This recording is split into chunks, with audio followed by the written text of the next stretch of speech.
Hello, so in this video, I'm going to talk about why I think mindfulness is actually a very helpful thing for healing trauma. Stay tuned.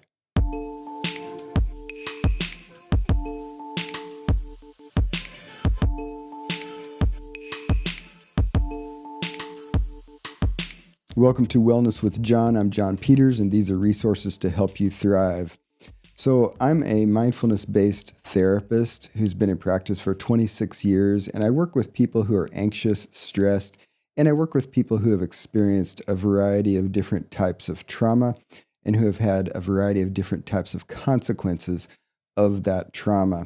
So, in this video, I'm going to talk about how to understand the logic of why mindfulness is a very helpful practice for working with trauma. Now, let me start off by saying in this video, I'm defining trauma in very broad ways. So, we're going to include anything that we generally would call trauma. So, we're not necessarily going to narrowly just talk about PTSD proper in the clinical sense. But basically, when people come to therapy, and they say, I have had trauma in my past and I want to heal from my trauma. Typically, the reason that they want to heal is that that trauma is coming along with them in some way that they see as problematic. Okay. Um, there are some people who just vaguely say, I think I had trauma and maybe I need to do something about it. Therapy might function to be a good tool to have insight about whether or not that's true and how to understand it. But for a lot of people, they unambiguously know that they have experienced things in the past and that those things are coming along with them with specific types of symptoms. And what I'm talking about here is emotional dysregulation. So sometimes people say, I'm irritable, and I notice that that pattern of irritability is based on how I've experienced things in the past and how it's continuing to affect me in the present, right? Sometimes people have stress response dysregulation.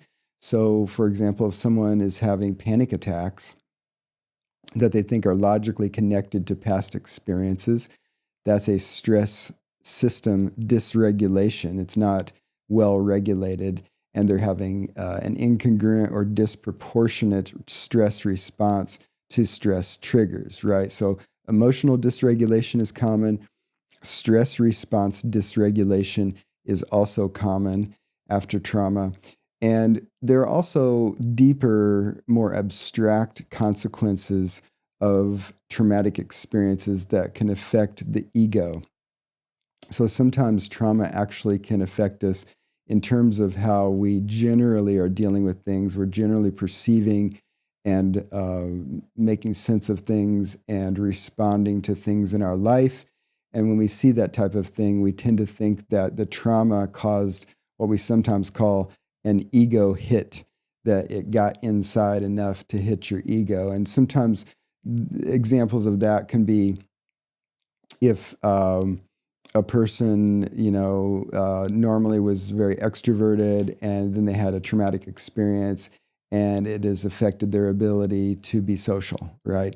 So that's going to affect them across different types of social situations and through time. And so that's actually a part of the ego that gets affected maybe negatively by the traumatic experience. So emotional dysregulation, stress response dysregulation, and also ego changes in terms of personality, who we are, and pervasive kinds of things that affect how we do a variety of things in our life. Okay.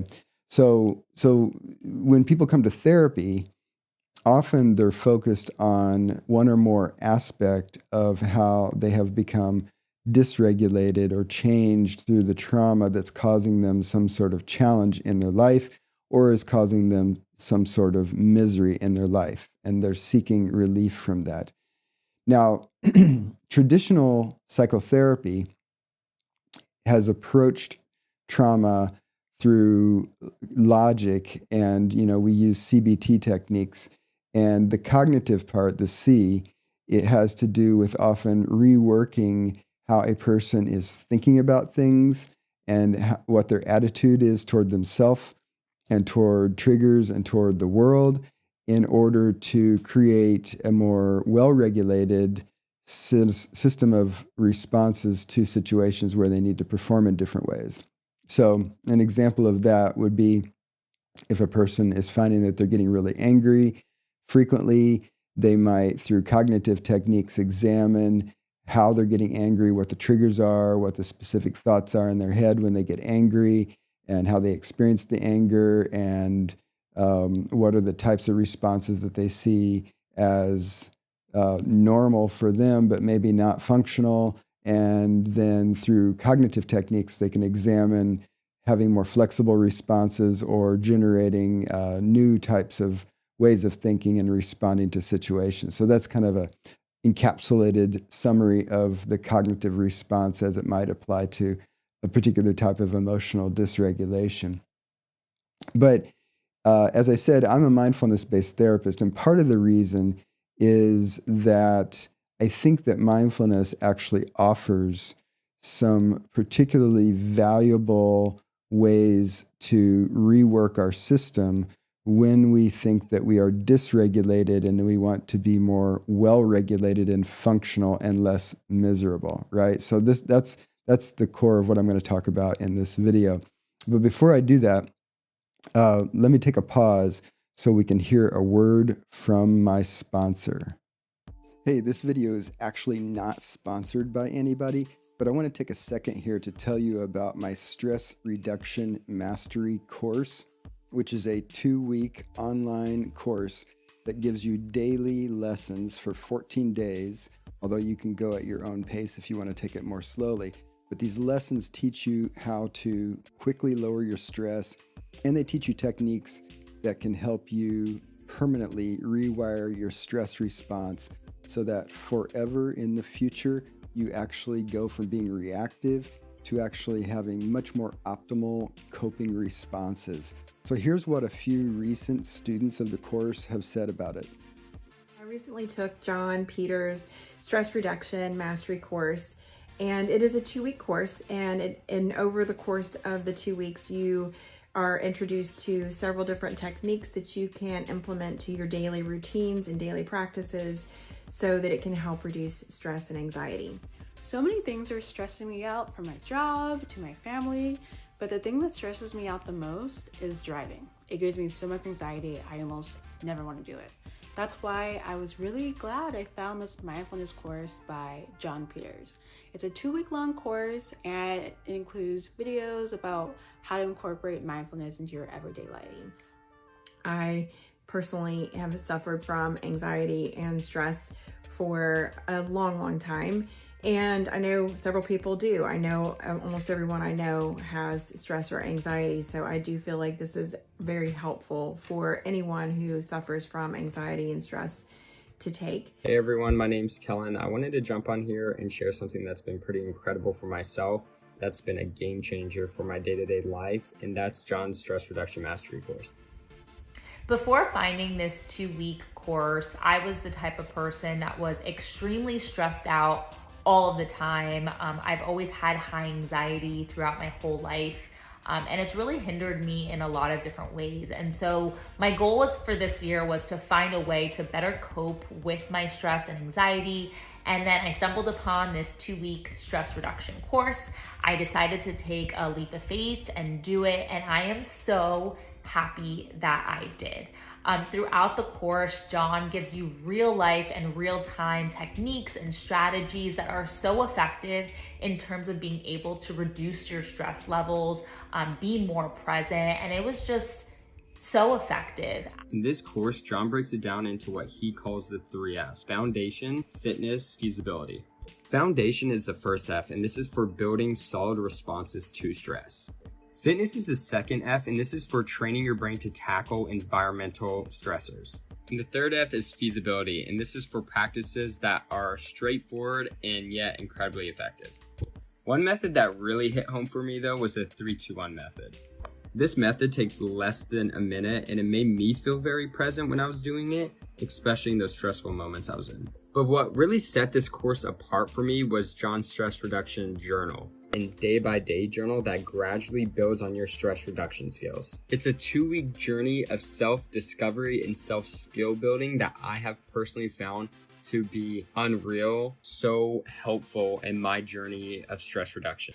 The techniques that he offers are very easy to implement.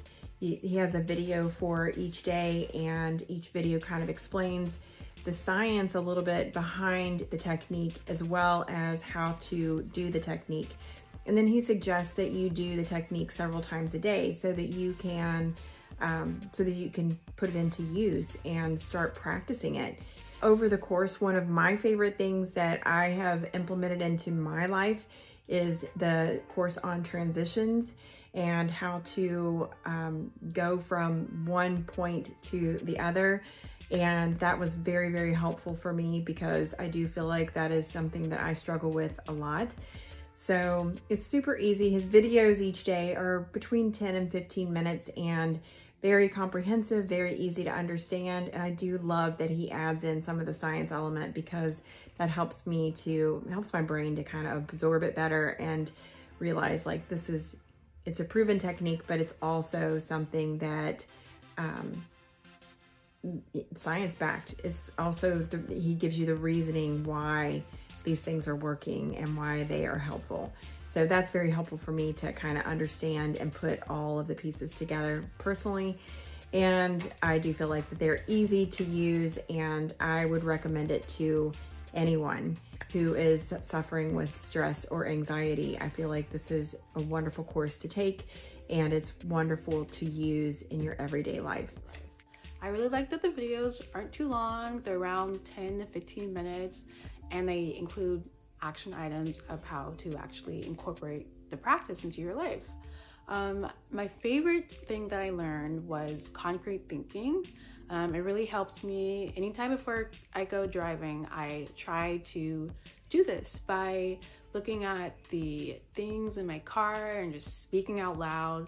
It really helps me just stay present and in the moment. I'm really glad I found this course, and you should try it too.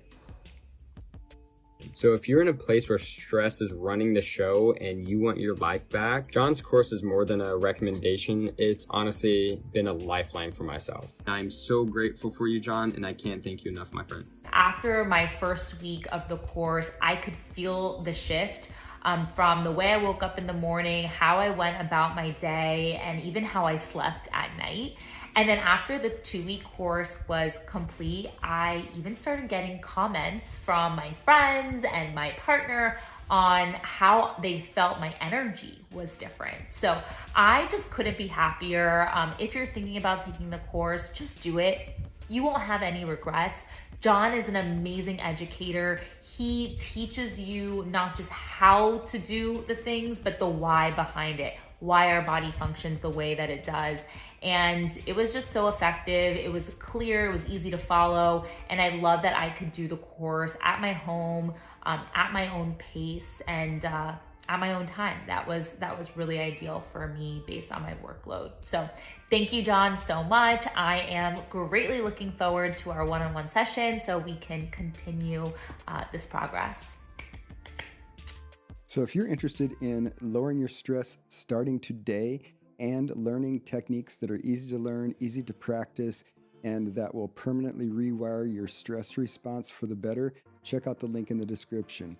The Stress Reduction Mastery course is a distillation of techniques that I have shared with thousands of my clients over the last 26 years, so I know that they work. I'm so confident that they work that the course is 100% guaranteed. If you take the course and you don't get these results, I will give you a 100% refund, no questions asked. And one thing to know about the course is that you get 14 daily online video lessons. But while you're enrolled in the course, there is a live coaching session that I lead every single week. So once a week, there's a 45-minute coaching sessions with me live so that I can answer your questions and support you in getting the best results out of the course. So check the link in the description. Okay, welcome back. So hopefully you can check out that course. And one other thing I want to say is that if you like this kind of content, go ahead and hit the like button. And if you have yet to subscribe to my channel, please subscribe so you can be appraised of future posts that I do on this channel. So back to the subject at hand. So why do I think mindfulness is good for healing trauma? I'll tell you that it is not because I just simply think mindfulness is a good thing. Now, it is true. I think mindfulness is broadly a good thing, and it confers a lot of benefits. And do I generally recommend it for lots of people for lots of reasons? Yes. However, it particularly is useful for healing trauma because if you remember earlier in this video, I was talking about how trauma comes along with us through emotional dysregulation, stress response dysregulation, and ego changes. And one of the things that people get when they practice mindfulness, and the one that I tend to teach most is mindful breathing, although there are other ways to be mindful and to practice mindfulness. And by the way, mindfulness is ongoing awareness of a present experience in a non-judgmental way, right? So if I'm mindful of my body, then I put my mental focus in what does my body feel like? And I do this in real time in the present.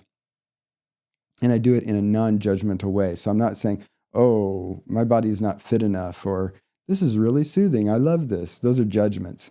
So we just let go of those. We just have awareness. We try to have the raw fundamental awareness of the thing, in this case, my body, right? So mindfulness is ongoing awareness in the present in a non-judgmental way of something. So why is mindfulness good for trauma?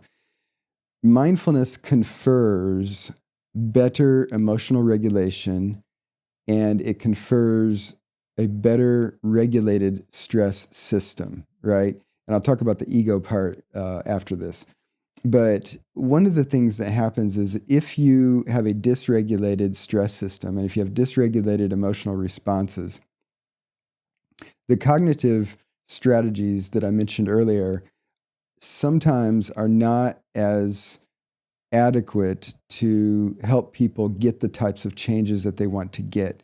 What I mean by that is that the cognitive approach ignores a key element in healing and in performance, and that is fitness. Fitness matters both with physical performance, and it also matters for mental performance. And, on the physical level, you can imagine if I decide, hey, I'm going to go sign myself up for a marathon or a triathlon or something like that. I don't just need to know about it. I don't just need to have the right attitude about the event.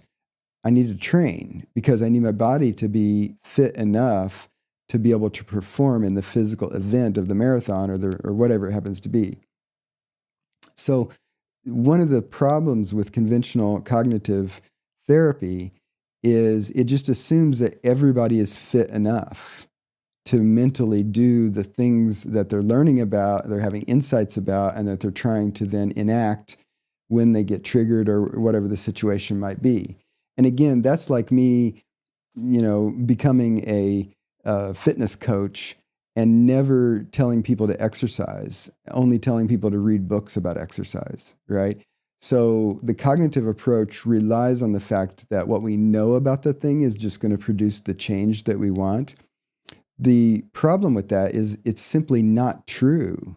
Sometimes I could have a patient that I work with, and I know what the right change of behavior might be. They know what the right change of behavior might be.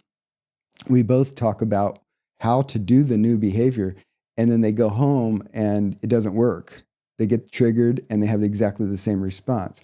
So they come back and they say, John, you're full of it because all that made sense and it totally didn't work. And I also talk with people sometimes who go through years and years of failed therapy. And there are lots of reasons why therapy doesn't necessarily achieve particular goals for particular people. But I think a common one is that the person failed to learn how to achieve mental fitness. And why does mental fitness matter? Because our brain is a physical organ, And our brain is plastic, and our brain responds and changes to certain types of techniques and experiences. This is why we learn. Learning is brain change as a response to a specific type of experience, right? And so we need to unlearn certain things. We need to learn certain things. We need to change our brain if we want to have better emotional regulation and we want to have better stress response regulation.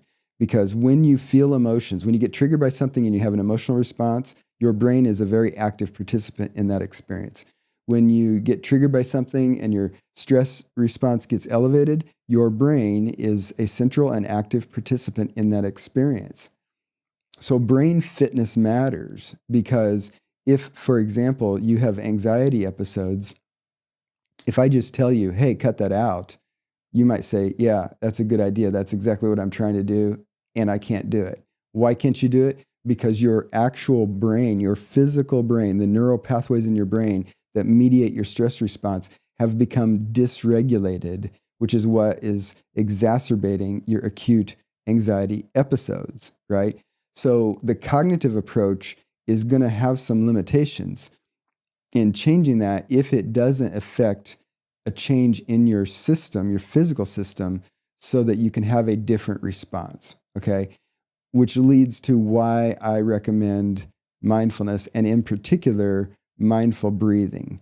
And I'm going to explain that a little bit in this video, but if you want to see a video that I made on this channel that explains the how to do the mindful breathing, I'll put a link up here at the top and you can go watch that. I'll also put a link in the description below if you want to watch it after this video, but it's very easy to do. But basically, what I teach people is a simple breathing technique that's easy to learn, takes minutes to learn, and you only do it for 1 minute, but you do that 5 times a day.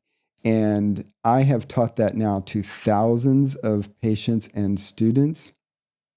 And consistently, people come back within a week to 10 days after starting that practice and not only report, but demonstrate that they're getting a brain fitness effect. And what I mean by demonstrate that is that if you're getting improved brain fitness and it's improving your stress regulation, what people report is, hey, yesterday I got triggered by something and I only got about half as triggered as I normally do. Or I got triggered by something and usually it's the type of thing that I get triggered and I stay really stressed about for hours and hours before it resolves. But yesterday it happened and I went back down in minutes, okay? So that's evidence that their stress system is better regulated, and that the likely explanation is that they're actually rewiring their neural pathways that mediate the stress response, so that that improved brain fitness is causing the person to have a better regulated stress response. In my mind, this type of practice, for those reasons, is essential for healing trauma, because your path to healing is going to be much longer if you don't get the relevant and appropriate type of brain fitness to cause the types of changes that you want in order to have the better emotional regulation and the better stress response regulation. Because if you have the effects of trauma that are coming along with you in your life, your emotional dysregulation is actually going to undermine your attempts to heal from it. Your stress response, if it's disproportionate and dysregulated, is actually going to undermine your attempts to heal from it. It's also going to make you more miserable, right? So we can get more traction and a shorter response, a shorter path to healing, if we carefully improve your brain fitness so that your changed brain can actually work for you rather than against you on your path to healing. Now, the cognitive approach is still an important aspect as well. I'm not saying that for everybody, just do mindful breathing and you'll heal from your trauma.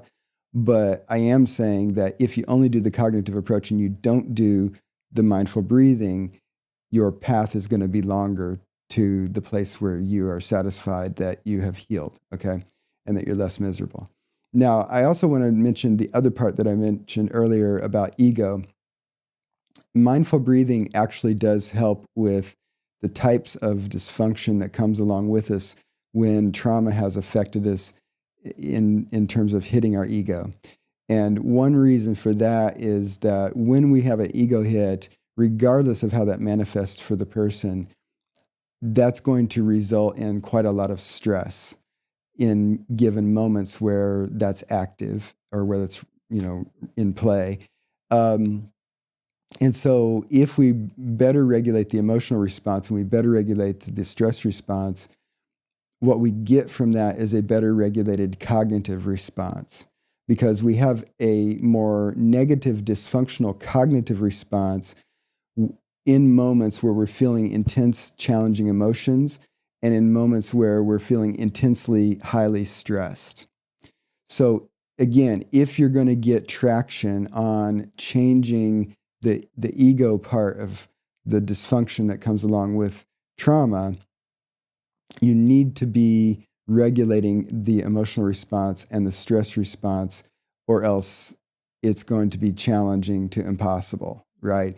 Because again, if I get really mad at somebody for something, I have thoughts that reinforce that, and my response is then characterized by the thoughts that I have about them that's driven by my emotions, right? So we need to regulate the emotions. We need to regulate the stress response in order to be able to deal with however your trauma is showing up in terms of how it's affected you at the ego level. I also think that one fundamental aspect of trauma that is an issue related to ego is learned helplessness, and also feeling fundamentally not okay. Just, I am really not okay, right? We can think we're not okay, rationally, like, I think this situation might not work out. But there's a feeling, this, you've had this feeling where you just feel particularly unsettled, particularly off balance, fundamentally, internally just not okay. And mindfulness practice addresses that, because one of the benefits of mindfulness practice, if you commit to it and you do it the way I prescribe and you do it over time, is it confers a deeper sense of okayness. And in Western psychology, we call this acceptance. In Eastern psychology, we call it equanimity. But basically, it's the fundamental sense of feeling stable and not being too battered around, even in moments where we're stressed and even in moments where we're feeling challenged. Okay? That's fundamental okayness. And when you practice mindfulness, every session, no matter how short, and I recommend 1-minute sessions, but even if you do only 1-minute sessions, over time, what you're doing is in each of those minutes, you're reinforcing a valid sense of basic okayness. And over time, that's going to be the basis for building more of that more abstract okayness that's relevant to you with your particular trauma. And again, it's essential that we add that type of practice that builds in the fundamental okayness, in addition to the cognitive kind of rational argument of why you should probably try to feel okay, or why you should feel okay about yourself, right? Again, there's the cognitive part, which is that rational argument for, yeah, things are going along fine today. That's the rational sense. But do I feel that things are going along fine? We need to be able to have that sense of okayness and that sense of equanimity. And mindfulness practice actually helps build that, right? So there are other ways. In this video, I wanted to talk about some of the more coarse outlines of the logic of connecting mindfulness practice to the path of healing from your trauma. It's actually even more rich than that, and I think there are lots of good benefits for mindfulness practice. And if you watch other videos on my channel, you'll see me discuss a lot of those, and I'll continue to discuss them. But hopefully this is helpful to you. If you like this kind of content, hit the like button below. If you have yet to subscribe to my channel. And check out the links in the description, both to check out the Stress Reduction Mastery course and also the video about how to practice mindful breathing. I'll see you in a future video.